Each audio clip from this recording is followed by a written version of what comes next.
Steve Garber to join us tonight. Also with us is Matt Francisco, who's the planning board's, the village board's liaison to the planning board. So I've asked him to join us at the head table as well. Thank you.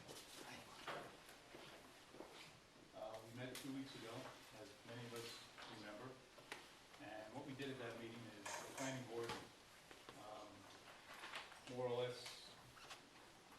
we polled ourselves to see where we stand on the plans as presented by Mr. Valero and his team, just to give everyone some understanding of where we might be heading, or at least to give Mr. Valero and his team some understanding of how the planning board thinks of things at this point in time. You can see by the materials that are up here on the easel that I think Mr. Valero, you want to make a presentation to us at this time, or your team? I'll wait for your finished. Okay.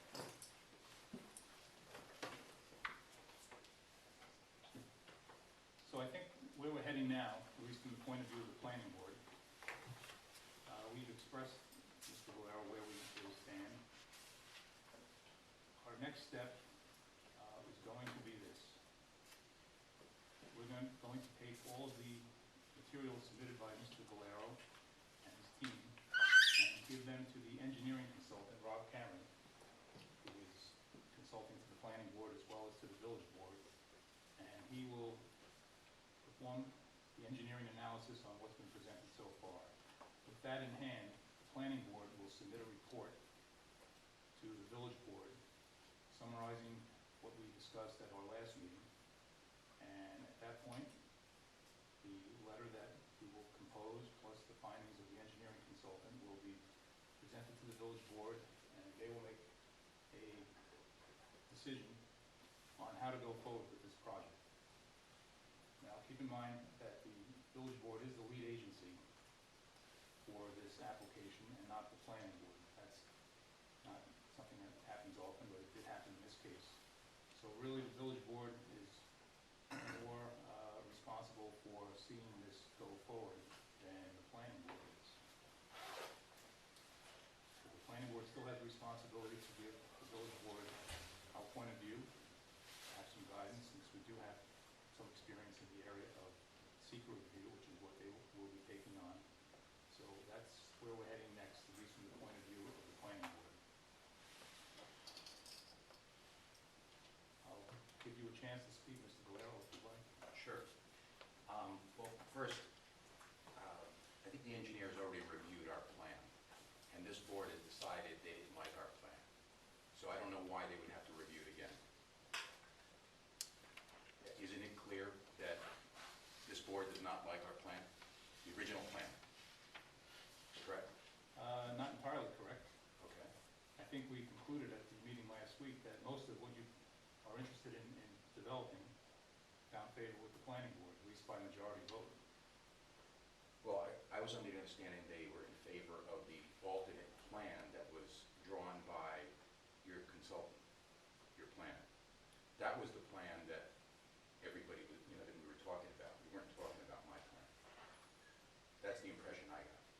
Well, I think there are enough similarities between the two plans that, for the most part, it seems like the planning board agreed with you as to what you want to have developed on the site. Okay. Well, I'd like to get a conceptual plan that we can all agree on before we incur more engineering costs to review something that we've already been through, and we don't like the layout. We like whatever, we don't want connections to Paulding, which the plan had. We don't want cul-de-sacs. That plan had it. So to me, I think we need to start at a point where we agree on certain items, and then we can draw a plan. I really don't want to see my drawing go back to the engineers, because I think it's going to waste time. There's no benefit. So you would like to create another set of plans? Yes. That somehow meets your needs as well as what the planning board would like to see? Absolutely. Sure, we can do that. Okay. Good. So let me start with my presentation.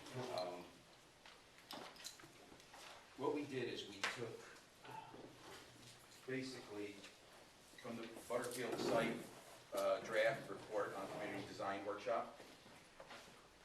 They They summarize the comprehensive plan recommendations, the planning board's recommendations, they came up with their own recommendations, and then at the April 24th meeting of the planning board, there were various decisions that were made, okay? And, I have spent many hours reviewing everything that's on these, on each one of the recommendations from each one of the boards or the workshop. And, really what I'm looking to do is there's 40 some odd items here. And I'd like to talk about 5 of them, all right? I'm in agreement with all the other ones, okay? So I'd like to, now if you could flip over, I'd like to concentrate. As far as the comprehensive board's recommendations, I'm in agreement on all their items, okay? The planning board recommendations, we've got 2 of them that are in gray. Now the reason they're in gray is because your original recommendations had the municipal building going southward, but at the last meeting, you voted to keep it where it was. Okay.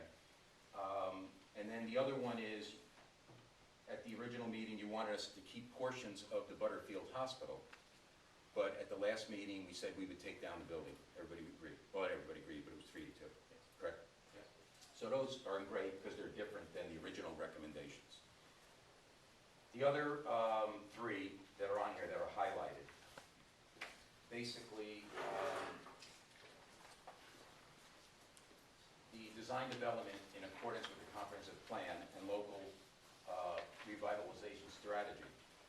We are in agreement with the summary recommendations presented, and we will try to incorporate any design standards such as green technology. But, it's like a 160-page document, so it's not something that I'm willing to agree to everything there right now, but I am willing to agree to everything they recommended in their report. Okay? Next item is replace senior housing with office retail or ensure senior housing maintains taxable status of single-family housing. Well, senior housing is tax positive. Okay, we've shown that in our fiscal report that we submitted. Market rate housing is needed for our project in order to be economically feasible. The previously submitted fiscal report by Tim Miller Associates represented a net revenue of $262,000. And the office and retail, we're doing office and retail, and I think we're doing probably as much as we can do. Use of the Grove property for parking should obligate renovation of the building. I really don't want to get involved with renovating the building, okay? It's a losing proposition. I would like to see if we could use the property as a parking area, okay, where it's shown on our plan, where the farmer's market could use it on the weekends, and we could use it for additional municipal parking during the week, okay? The other next item is from the specific recommendations from the workshop. Townhouses will be fee simple, not fee simple to ensure that they are tax positive. Well, townhouses are not for seniors. I mean, townhouses are for, people that are going to go up and down, whether it's 2 stories, 3 stories. Our project is senior driven, so we would like, obviously, to have flats, and fee simple doesn't work. The point is, it's still tax positive, and our market rate housing is what makes it tax positive. And then the last item,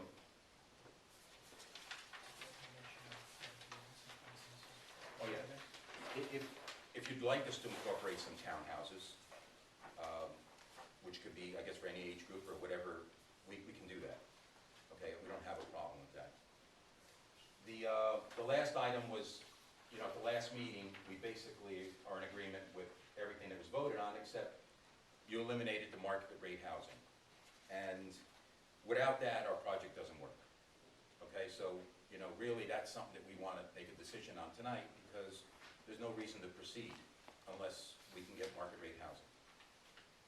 So those are my comments on the only items that I have an issue with out of the three different sets of recommendations and your board meeting on the 24th. The next thing I would like to do is go over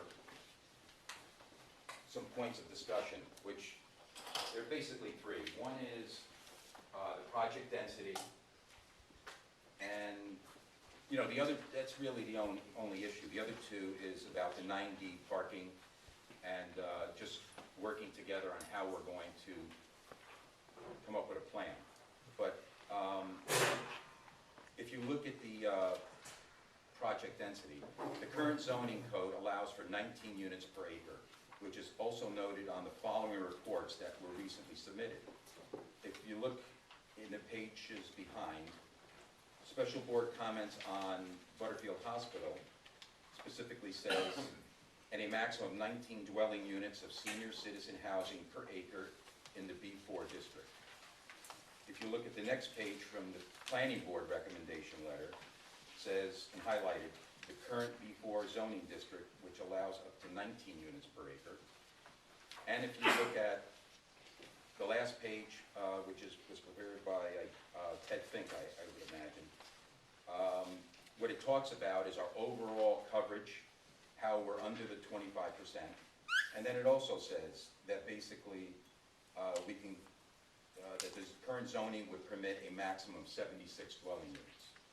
Okay, so the reason I'm bringing this up is I want to home in on the fact that if I develop this under the B4, I would be able to get 76 units. Okay. The next item is basically 9D parking. That's one of the things that the board had brought up. And I'm in agreement with that. I think it's a good idea.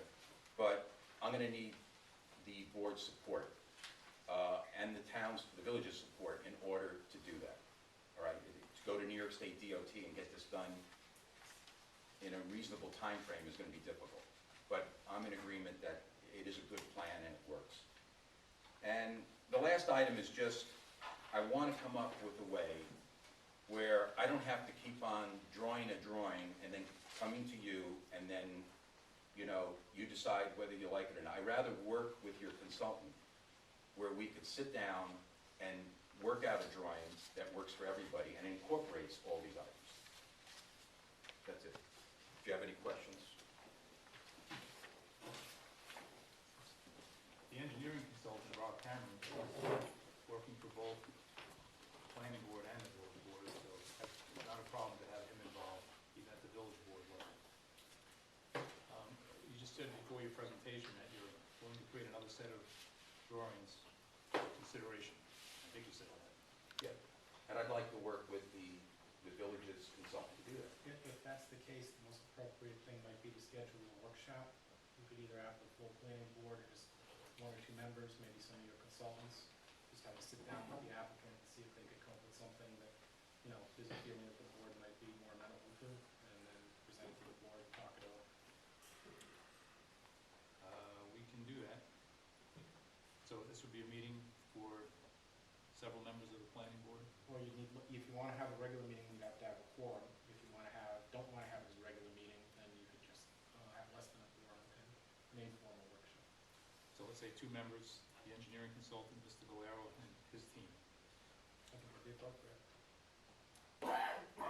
So that means you're going to create another set of drawings to present to the engineering consultant prior to the meeting? What we'd like to do is retain Mr. Curran, who did the original, your charrette designs, and have him work with us.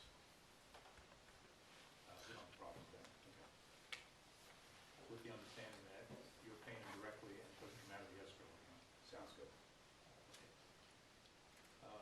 So the first step is for you to create new drawings? Well, I think the first step is to make decisions on what we talked about tonight, okay? So then we have all the pieces that we need in order to draw, come up with our drawings.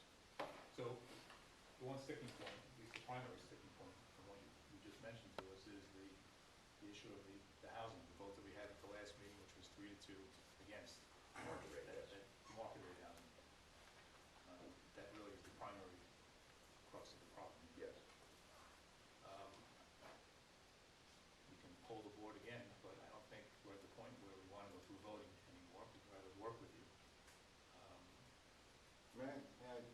address that issue. I think it might be important. One of the most remarkable things about this that I've seen, and Mr. Gatto may have a different opinion, but typically in the context of a rezoning petition such as this, the referral is made by the legislative body, in this case the village board, to the planning board for a report and recommendation.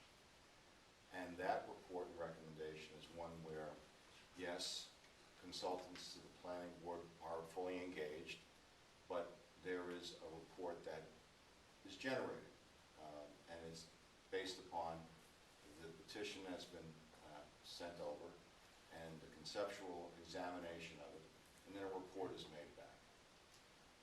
It appears here that what we're doing is far beyond that traditional, shall we say, framework in which a zone change petition takes place.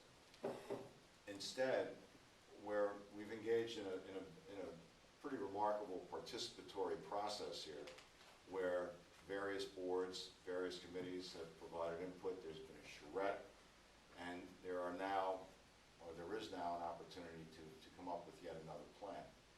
And I guess what I'm looking at in terms of the legal framework is that we're beyond that legal framework. That's number one. Number two, that one of the hallmarks of property ownership is that the property owner has certain rights. And in fact, when you read SECRA and the regulations, the alternatives that are to be examined are those that are feasible from the perspective of the project sponsor. Right now, what I thought I heard from Mr. Galero is that the project is not feasible from his project sponsor's position unless there is that element of market rate housing. That's what I've heard. I guess in terms of whether there's a vote or anything, you're certainly entitled to your opinion, but he certainly didn't check his property rights at the door of Village Hall, nor has he been willing to give up what his protections are under SECRA. So, I just want to make sure that, that is said. That's number one. Number two, I think the other important factor here is that when you take a look at the existing zoning and the uses that are as of right, the density that is as of right, which obviously is subject to review, it's very simple for this whole process to not go forward and just go in with an application that meets the code, provides him an alternative that is feasible from his perspective. So, that being said, I think it's a fair request he's making at this point to resolve these fundamental underlying issues before going forward, engaging consultants and trying to plan out an entire site plan when we're at a point in the process where there's just to be a recommendation from the planning board back to the village board. If you don't like it, you tell them. If you do like it, you tell them. If you don't like it, you tell them why you don't like it. And that's it. So, I think the proper framework somehow got lost in this shuffle here. And I think it's a fair request to address those particular issues that are outstanding before we go any farther with this process. Thank you. I can open it up to planning board members to see if they want to discuss this further.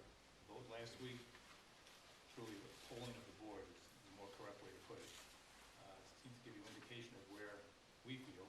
However, it is the village board that is the lead agency, so ultimately they will decide this more than we will. Any planning board member want to speak at this point? Yes, thank you. You mentioned on this third page, I think it's the third page of your first handout, I can't quite see it up there. It was replaced senior housing with office retail. say that senior housing is tax positive. You have two types of senior housing here. Yeah. Are you saying both are together tax positive, separately tax positive? Well, the market rate is definitely more tax positive than the affordable. Is the affordable tax positive? I don't know, I'd have to have a consultant answer that. Worth looking into. Then you go on to say that the tax revenue is $262,000. Does that include writing clinic? No, I think that's above. That's the This is net. the net increase. The net Is increase. that increase? Yes. Above what's there now. And I believe also that your consultant last week mentioned that 100,000 of that would go to the village, something on that order. But my recollection of paying taxes here, that 90% of the money we pay in taxes goes to the school system. So if I took 10% of that money, which was left over for the village, basically, it'd be 26,000 as opposed to 100,000. Could you look into that That matter was a for us? 350 gross number, sorry. Sure. Okay, thank you. The Grove property. I sympathize with your position. I mean, it's a building that's been wasting for a number of years, even though it has a larger $250,000 new roof on it. But if we were to basically say, well, you can have the lot, but you can't have the building, it just becomes a bigger pile of bricks and a bigger burden on the community than it is already. It's not really a burden, it's gonna fall down if somebody ever do something about it. And the attractiveness of doing something with it is going to be a lot less if that lot is gone for parking. If you use a fairly simple example, a B&B isn't gonna be very attractive overlooking a parking lot. That's just an editorial comment as opposed to anything else. I think those are my questions and requests. Thank you. Mr. Valero, I think you mentioned last time you met that you had no interest in the Grove property at all. Yeah, I just figured I'd bring it up one last time, but I have no problem not getting involved with all of the road property. Anybody else on the planning board?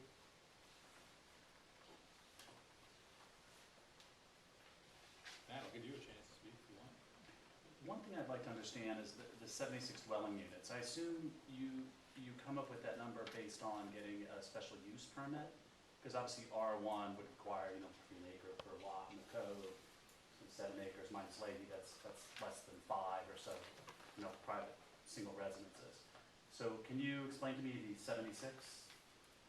I think I can in terms of your zoning ordinance. Your zone for the B4 is entitled Designated Medical and Healthcare Facility District.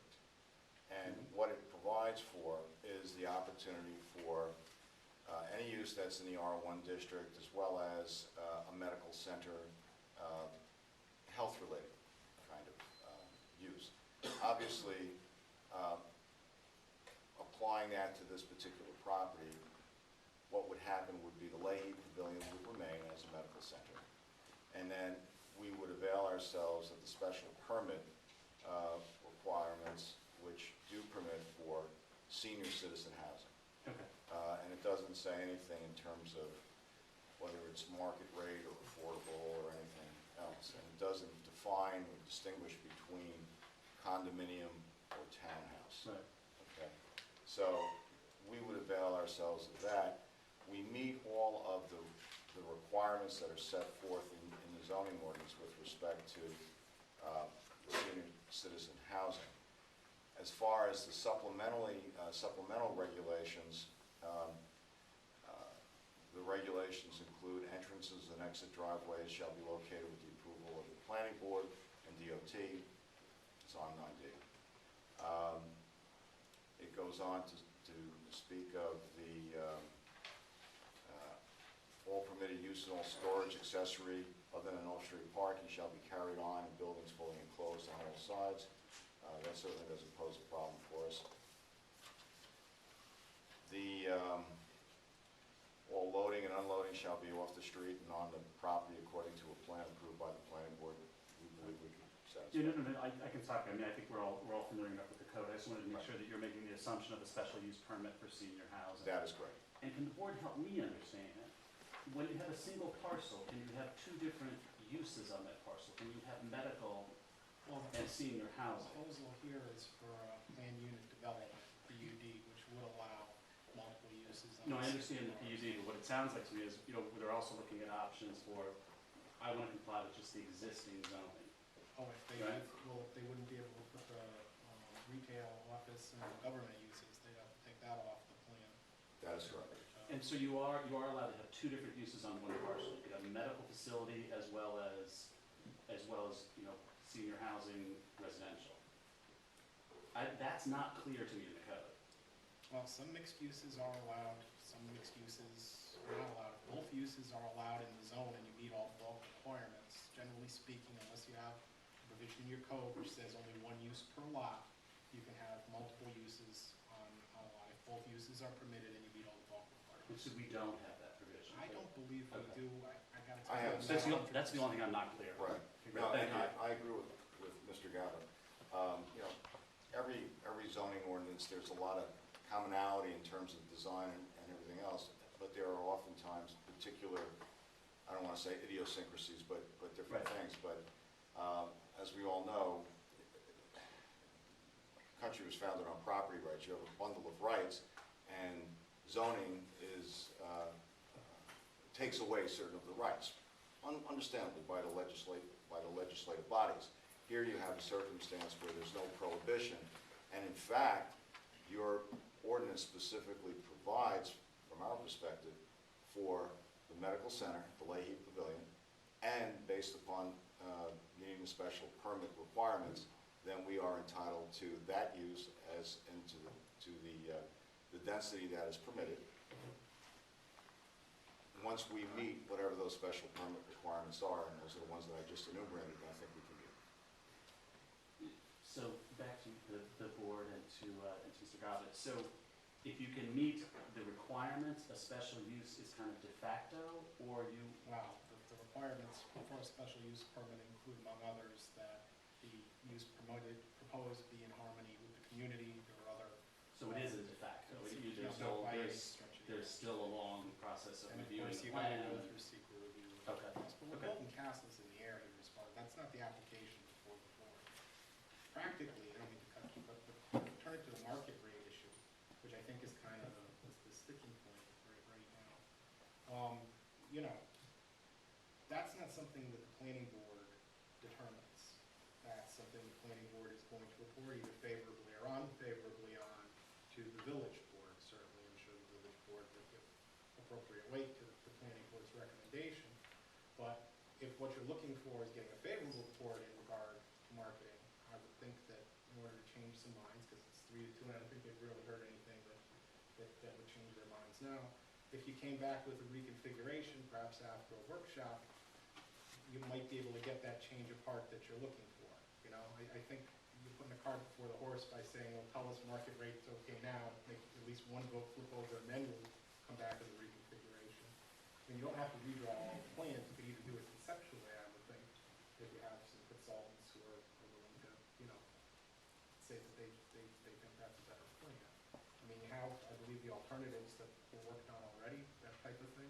Talk about maybe making a little bit of a change to the municipal retail building, maybe moving around the senior units, something like that. Well, the alternate plan, the plan that they drew was basically showed 75 units of senior housing. That was 62. No, No, 75? 75. And it showed the municipal retail building.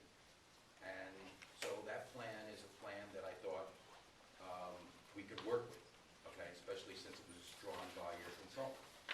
And then, at our last planning board meeting, we reduced the amount of affordable units, and then we wiped out the market rate housing. So all I'm trying to find out is, where you stand on the market rate. And maybe the thing is to send a letter of recommendation, whether it's bad or good, to the village board and let them make a decision. They can't really do that until they have a better idea of things like traffic impacts. And again, we know the plan's in draft, so we're talking broad brush, review of it as far as that goes.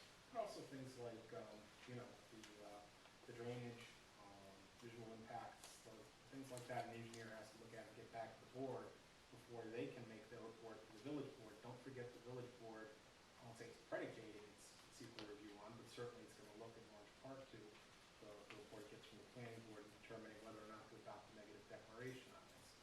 So I don't think they can just say, this is how we feel about it. I think they have to have some facts backing up their recommendation to the village board as far as how this project is gonna work from a technical standpoint. What else would they need? I'm not following this. So they have a booklet from you with a traffic report, Yes. a drainage report, a market report, all sorts of other things. I don't think they've sent it to the engineer to review yet. You know, maybe the plans have gone, but certainly not those studies. I think that has to be looked at, and I think they have to hear from them. And why hasn't the engineer seen it? They didn't want to spend your money before they had a plan they thought they could. No, I guess here's, and, you know, I'm not here to be argumentative, but I guess the concern we have, this application for the zone change petition was filed in December 2011. So, that's 6 months ago.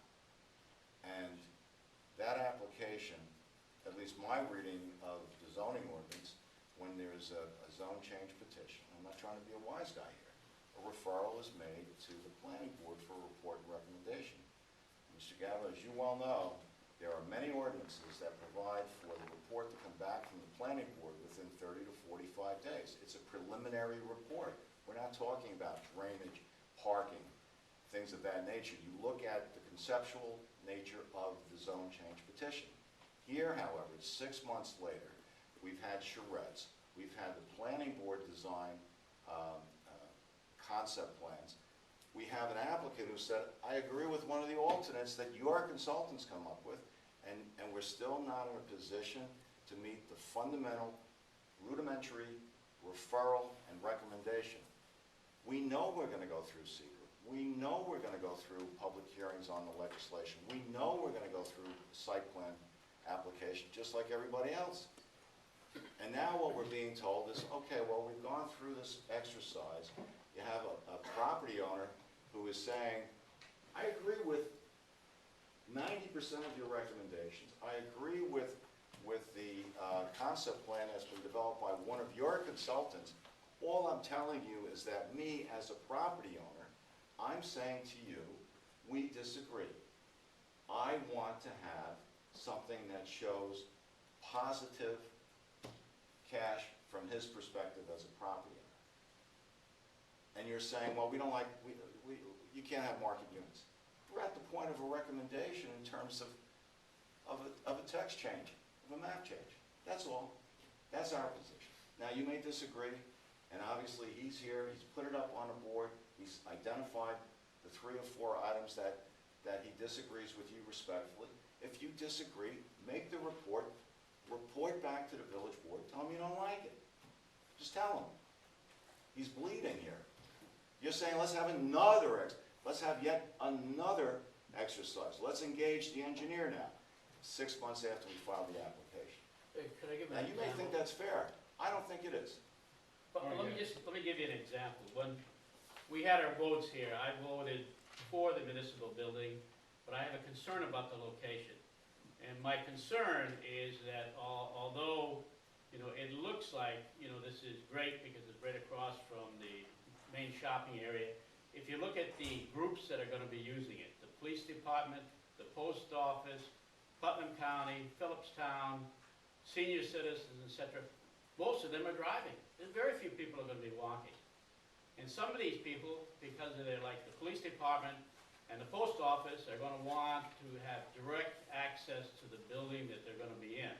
So one of the questions I want to ask our engineer, which I haven't had time to do it, is that feasible? Is it possible for all these people to be parked within a reasonable distance of this municipal commercial building here? Or should the building, in fact, be moved? If the building is moved, it has a drastic impact on the layout of the site, which obviously then impacts traffic and access and walkability and drainage and everything else. I mean, so I think that that's the type of thing that I'd like to ask our engineer. I mean, is it feasible? I mean, you can't park the police on the backside. You have an emergency, they need to be able to get to their cars and do something. You know what? You're 100% right. You are 100% right, but at the wrong time. permit the development of a site plan. Unfortunately, with. I may be late, but it's better to make sure that you're right about something before you get further down the road and build a building here and say, geez, you know, we really can't put the police there because of the post office and the senior citizens and the others need direct access to this building. You have to move the building someplace where you can get that type of access. And I'm not disagreeing with you, but those are site plan considerations. That's not a legislative, you're at a point now, you're not reviewing and approving a site plan. All you are doing is a referral's been made from the chief legislative body of a petition requesting that the uses be modified so as to permit these uses on the property. Thereafter, it's just like in your zoning ordinance for the B4 special permit. You have certain requirements that are there. And those requirements, when that was adopted, somebody didn't come in with a site plan and show you 7 units on a B4 and where the Leahy Pavilion is and ask you, hey, should this be rezoned? Nobody did that. What happened was on a conceptual level, a determination was made, you know what? This mix of uses, this plan unit development, it makes sense conceptually. Of course it's subject to site plan approval. I guess the issue is. Mr. Earl, can I cut you off a minute? I'm sorry. Our approach at the last meeting was the exact opposite of what you're mentioning right now. I just wanted to review that for your benefit. You weren't here, Mr. Valero heard all of it. What we tried to do at the last meeting was not start with a PUD and then eventually get to a site plan. What we were trying to do is figure out if we can come up with a site plan that's reasonable, and based on that, figure out if a PUD is required or not. So we did it the opposite way. Now, you may think in your legal mind that that was the inappropriate way to approach this, but we as a planning board decided we want to figure out if this is going to be a workable solution or not, and then the PUD necessary or not necessary. So we did it that way. Well, that was 2 steps down the road. You're right, but again, I think late. What happened, if you remember, Rick, was we had a joint meeting between the village board and the planning board. It was decided that the zoning change would not just be a textual change, wouldn't just be a conceptual change. Instead, we were going to draft a detailed PUD law. What we were going to do was have the planning board do a site evaluation of it and help with the secret review done by the village board. So it wasn't supposed to be just some conceptual yes or no, work out the details later. The PUD was going to spell out bulk requirements, use allowances, everything as far as this project went. And then we were going to go forward. The planning board review was going to be in depth. And be careful what you're asking for now too. I mean, you're saying, all right, well, scrap that. What we're going to do is we're going to have them just give a conceptual report back to the village board. So it goes back to the village board, and maybe they say, gee, planning board doesn't like it. No, we're not even going to consider adopting the local law. But let's take a best case scenario. They say, yeah, for you, I mean, we like the plan. So let's go forward with continuing the process of adopting this local law. We're going to have secret review on it. It's going to get bounced right back to the planning board so that they have to go through the very reports they're trying to have reviewed now and sent over to the village board for a determination one way or the other. You're adding another step to the process. You're slowing things down instead of speeding them along. Well, I would respectfully disagree, but I think the bottom line to all of this, and obviously, you know, we've been at it for 6 months. What I would suggest, and I think it's a fair question, Mr. Galero has identified out of the many, many recommendations that have been received from everyone, and the result of the charrette and the comprehensive plan review. And he stated that he is in agreement with, I don't know, 95%, 97%. So if we can have some meaningful, constructive discussion to figure out how do we resolve, going down your route, how do we resolve these last couple of pieces? Maybe they're not resolved. Maybe they're not. But maybe they are. And if we take a look at it and see how we can approach it and use your plan, the plan that was developed by your consultant, which he has said, I agree with conceptually. We've solved that issue because that came from you. He said, I'll go along with this. But we have just those few outstanding items. If we could address those, it sounds as though we're pretty close. I think we're pretty Let close. me make another point, Mr. Earl. The plan that you're citing as being our consultant to the planning board. Actually, he's an associate of Ted Fink, who's a consultant to the planning board. Right. He created that based on the input that was received at the charrette meeting.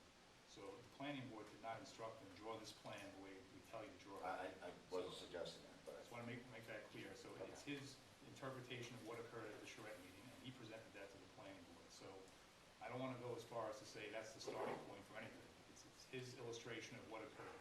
We gotta start somewhere.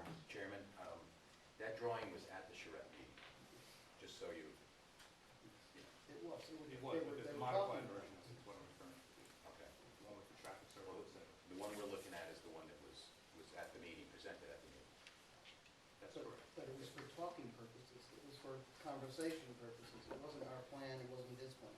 It was just to stimulate conversation, and I think we got a fair amount of conversation out of it. And, you know, we started, in the last meeting that you attended, we kind of moved things around a little bit and tried to improve it for you and for us, to make it palatable for everyone. So, but it that's wasn't great. a plan. No, that's great, and Yeah. what I tried to do is reduce it You down did. to a You few did. items, Thank you. which I need some decisions on. So I can draw a drawing Yes. and that's what I'm trying to accomplish tonight. Right, and there's a couple points that we have that we're not clear on, it's the tax issues. And I don't want to go back to it in a heavy way, but that is an issue, and a few other items. But yes, let's proceed, let's everybody get together, and as I think someone was saying, Joe was saying, have a meeting of the minds and try to come up with something That's fine, more. but I think you're looking for more than that, Mr. Guerrero. You want the five of us to, or at least three of the five of us to change our minds, essentially. That's what you're looking for. No, I just want one. I understand. I can't guarantee that's gonna happen tonight, so I'm asking you to, Well, my issue is this. You're gonna send a plan and reports to an engineer on a plan that this board has already told me they don't like, okay? So what does that accomplish, other than, you know, more time and more money? Explain that to me. it is the village board that ultimately decides this. But you're recommending, you don't like that plan. I mean, I can recite 20 different things you didn't like about that plan. So you want to send that to be reviewed by somebody, and you don't like the plan. I don't understand that. Explain it to me. Well, there are traffic aspects to this project But regardless of if how. they don't like the plan's got to change. That means the report's got to change. When we talked at the beginning, we talked about having a workshop to try to revise the plan. And then you said, well, I'll do that, and then you said, well, no, I don't want to do that, first I want you to change your Well, minds. I'd like to be able to, at that workshop, say, okay, these are the items. This is how we're going to design the plan, because we made decisions on these items. So there's just a few, really, it's the market rate housing. The workshop, and then hold off on sending the reports to the engineer for review until you get feedback. Okay, but what do we do about the market rate housing? At this meeting, probably nothing. Probably nothing. Okay, so. Well, then, but then let me ask the question, what's gonna happen at the workshop with regard to market rate housing? So hopefully we can come up with some reconfiguration or other plans that would be likely to change at least one board member. Okay, that's helpful to me. Is the problem with the market rate housing the configuration, or is it because it's market rate housing? There are several reasons that upset the planning board. We went through that last week, but I'm trying to figure out how. I think that would be a good thing to discuss at the workshop. I agree with that. So, Mr. Guerrero, yet another workshop. May I ask, with respect to the market rate housing, I really would like to know, and I think in fairness to the applicant, is it the layout, or is it the fact that it's market rate? Because if it's the layout, we can fix the layout. If it's because one unit is market rate, and he's trying to get a return on his investment, which he's entitled to, if that's a basic concept and you disagree with that, he is not going to come forward with a plan that doesn't make economic sense. If you understand my point. I understand your point perfectly. There are several reasons why we are objecting to that market rate housing. I think it's best to discuss it in the workshop.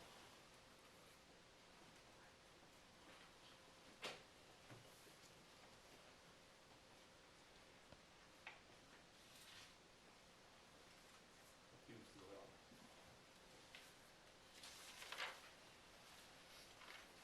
So you made a decision, and you're now willing to share the basis of that decision.